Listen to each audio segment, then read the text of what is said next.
Hello gengs, selamat datang kembali di Magenta Film. Gengs, pasti di antara kalian ada yang gemar bermain game, ya kan? Tapi pernah gak sih kebayang sama kalian apa jadinya jika karakter game yang kalian mainkan adalah sosok yang benar-benar ada di dunia nyata? Tema itulah yang coba diangkat oleh sebuah film berjudul Beta Test yang akan kita bahas kali ini. Dirilis tahun 2016, film ini menceritakan seorang beta tester video game yang tidak sadar jika karakter yang dia mainkan rupanya terhubung dengan dunia nyata. Film ini dibintangi oleh sederet aktor yang biasanya memerankan karakter figuran di deretan film Hollywood. Sebut saja Manu Bennett, Lawrence Tate, Linden Ashby, serta Yuji Okumoto. Penasaran bagaimana serunya film ini? Yuk tonton aja videonya sampai akhir dan temukan keunikan filmnya. Di awal film, kita akan diperlihatkan oleh sebuah acara talk show. Sang host tampak mewawancarai seseorang bernama Andrew Kincaid yang merupakan seorang pimpinan perusahaan video game bernama Sentinel. Andrew Kincaid diwawancarai terkait kampanye yang ia usung, yakni berupa hak kepemilikan senjata api di Amerika Serikat.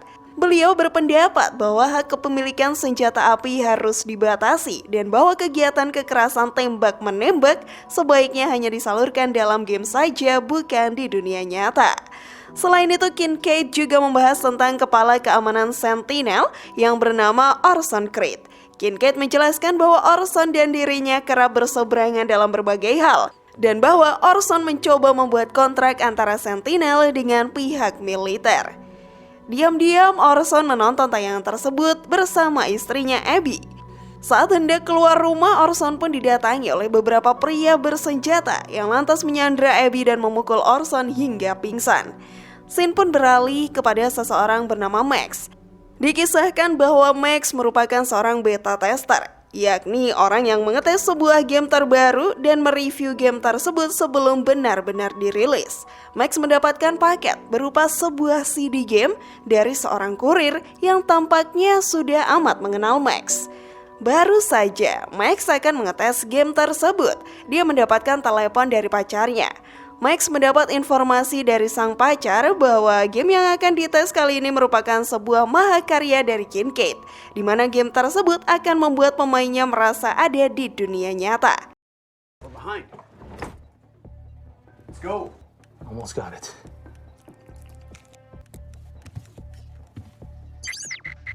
Scene pun kembali beralih kepada Orson. Para penyandra memasangkan sebuah chip di belakang leher pria itu dan pergi sambil tetap membawa Abby sebagai sandera. Pimpinan dari penyandra tersebut diketahui adalah seorang pria gondrong bernama Zane. Kembali kepada Max, setelah menunggu sampai kesal, Max akhirnya terhubung ke dalam game yang dimaksud. Max pun bisa melihat seberapa realistisnya game yang sedang dimainkannya. Meski sempat melihat foto Orson Creed di dalam game, Max sama sekali tidak sadar jika karakter game yang sedang ia mainkan ternyata adalah Orson di dunia nyata. Layaknya semua video game pada umumnya, Max juga mendapat tugas untuk diselesaikan yang disampaikan langsung oleh Zane dari dalam game tersebut. Orson akan diminta menyelesaikan beberapa tugas yang mana setiap tugas harus dia selesaikan dalam waktu 90 menit saja. Untuk setiap tugas yang gagal, Abby akan kehilangan salah satu anggota tubuhnya. Adapun tugas pertama yang harus diselesaikan Max adalah menyusup ke dalam sebuah bank yang sedang dirampok tanpa terdeteksi siapapun.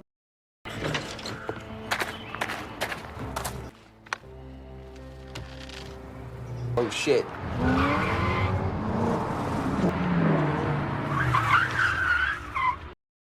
Ketika sudah masuk ke dalam bank lewat jendela, Orson yang dikendalikan Max pun menyusup, menemui seorang NPC manajer bank. Darinya Orson mendapat akses ke sebuah loker. Max tampak amat terkesan dengan para NPC yang bisa merespon layaknya manusia sungguhan. Di waktu yang sama dari TV area dapur, tampak diberitakan peristiwa perampokan bank. Karena Max merupakan seorang gamer, dia bisa dengan mudah menghabisi seluruh perampok dan menyelesaikan tugas pertama itu.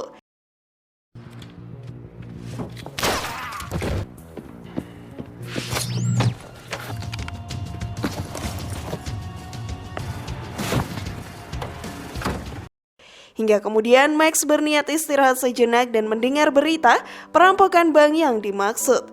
Dari situ Max pun tersadar bahwa apa yang baru ia mainkan dalam game rupanya terjadi juga di dunia nyata. Pacar Max memberitahunya untuk terus memainkan game tersebut.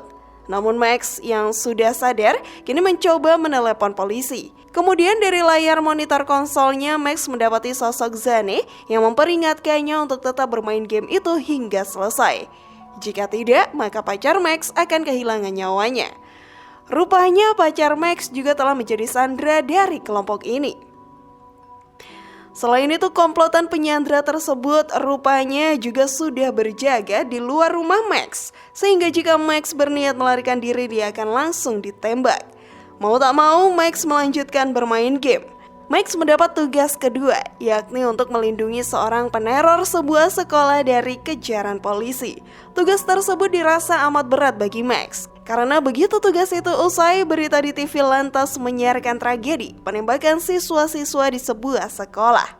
Max merasa amat bersalah karenanya. Saat akan menerima tugas ketiga, Max yang sudah muak lantas menolak misi tersebut. Alih-alih, Max menggerakkan karakter Orson untuk menelpon rumahnya sekaligus menyampaikan sebuah pesan pada Orson. Beralih kepada Abby yang sedang berada di ruang makan bersama Kincaid. Kini diketahui bahwa rupanya dalang dari permainan jahat ini adalah Kincaid. Diceritakan pula bahwa Kincaid rupanya amat menyukai Abby sejak lama. Sedang asyik-asyiknya berbicara, Kincaid didatangi oleh Zane yang berkata bahwa Max menolak menjalankan tugas ketiga. Max mengontrol Orson ke rumahnya, sekaligus membuatnya melumpuhkan para penjahat yang berada di dalam rumah Max. Dia pun akhirnya bertemu dengan Orson yang dia kendalikan. Max meminta pacarnya, yang juga diketahui sebagai pegawai dari Sentinel, untuk membuat Orson bisa bicara.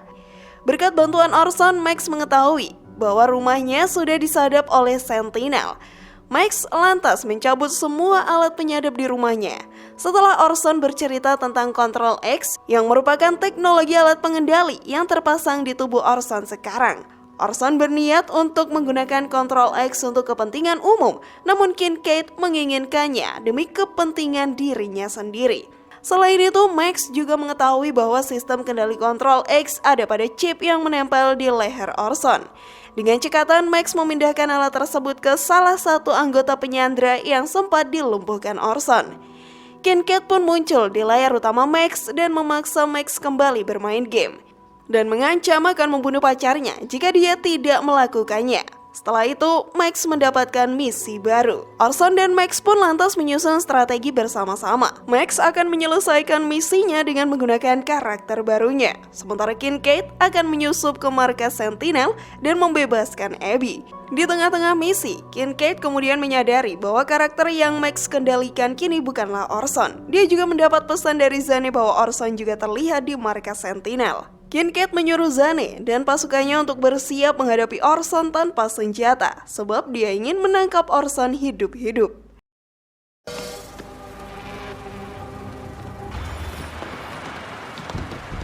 Where's Abby? Di markas, pertarungan antara Zane dan pasukannya dengan Orson pun tak terelakkan. Meski sempat kewalahan, Orson pada akhirnya berhasil mengalahkan semua pasukan Zane, termasuk Zane sendiri yang berhasil dia lumpuhkan. Lantas, Orson pun pergi menemui Kincaid. Abby yang sedang disandra berhasil melepaskan diri dari si penyandra.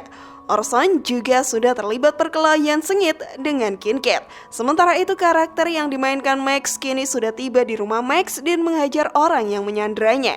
Sayang seribu sayang, Max kehilangan kendali atas karakternya, sehingga dia pun pergi keluar rumah. Kincaid berhasil membuat Orson terpojok. Saat nyawanya berada di ujung tanduk, Max datang dan menodongkan pistol ke arah Kincaid. Kincaid pun berkata bahwa Max tak akan berani menarik pelatuknya. Namun dugaannya salah karena Max lantas menembak Kincaid tepat di jantungnya dan membuatnya tewas seketika. Orson, Abby, dan Max pun berhasil selamat. Singkat waktu, Max kini telah menjadi pimpinan baru dari perusahaan Sentinel. Terlihat Max sedang diwawancarai dalam sebuah acara talk show tentang rencana yang akan dia lakukan dengan Sentinel. Scene pun beralih kepada Orson yang telah kembali kepada kehidupan lamanya dan menonton acara talk show tersebut. Film pun berakhir. Gimana gengs? Gila memang ya? Bagian mana nih yang kira-kira paling menarik buat kalian? Kalau kalian punya film lain yang pengen diulas, share pendapat menarik kalian di kolom komentar ya. Terima kasih sudah menyaksikan channel kami. Dukung terus channel Magenta Film dengan cara klik tombol subscribe, like, share, dan aktifkan tombol loncengnya. Sampai jumpa di video berikutnya.